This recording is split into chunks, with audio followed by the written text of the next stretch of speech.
यदि तपाईहरु चाहिँ ECA यानी कि एडुकेशनल क्रेडेन्शियल एसेसमेन्टको लागि वेस प्रयोग गर्दै हुनुहुन्छ भने एउटा गल्तीले तपाईहरुलाई हुन सक्छ 70 देखि 80 डलरको घाटा। हजुर, जब तपाईहरु वेसको अनलाइन फर्म भर्नुहुन्छ त्यहाँबाट तपाईले एउटा रेफरेन्स नम्बर पाउनुहुन्छ। त्यो नम्बरको आधारमा चाहिँ तपाईले आफ्नो युनिभर्सिटीबाट आफ्नो ट्रान्सक्रिप्टलाई चाहिँ एटेस्ट गराएर वेसलाई पठाउनु पर्ने हुन्छ। तर त्यो एकदमै झन्झटिलो प्रोसेस भएको कारणले गर्दाखेरि चाहिँ त्यसको अप्सनमा चाहिँ वेसले आफैले QC चेक यानी कि क्वालिफिकेसन चेक गर्ने अप्सन अहिले दिन थालेको छ।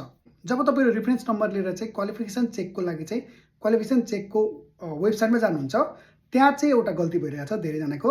त्यो गल्ती हो क्वालिफिकेसन चेकको कुन चाहिँ वेबसाइटमा जाने भनेर। फर्स्ट अफ अल तपाईको मेलमा अथवा वेसको वेबसाइटमा जब तपाई फर्म भर्नुहुन्छ त्यतिखेर त्यहाँबाट एउटा लिंक दिन्छ, त्यसमै डाइरेक्ट जानुभयो भने त ठिकै छ। तर गुगल सर्चबाट जाँदाखेरि चाहिँ धेरै जनाले चाहिँ गलत पोर्टलमा गएको देखे मैले। गुगलमा आएर चाहिँ तपाईहरुले जब वेस QC भनेर सर्च गर्नुहुन्छ, यहाँ तपाईहरु देख्न सक्नुहुन्छ दुईवटा क्वालिफिकेसन चेकको चाहिँ पोर्टल।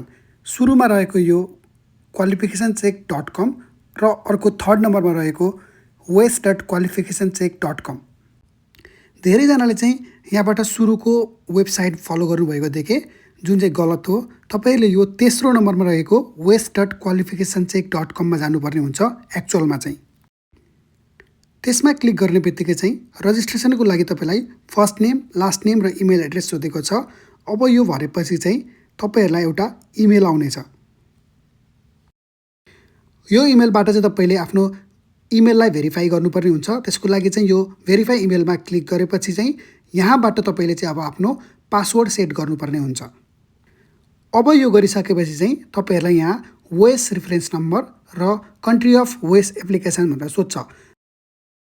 यसमा चाहिँ तपाईले वेसको अनलाइन फर्मबाट पाउनु भएको रेफरेन्स नम्बर हाल्नुपर्ने हुन्छ र कन्ट्री अफ वेस एप्लिकेसनमा चाहिँ क्यानाडा भनेर लेख्नुपर्ने हुन्छ।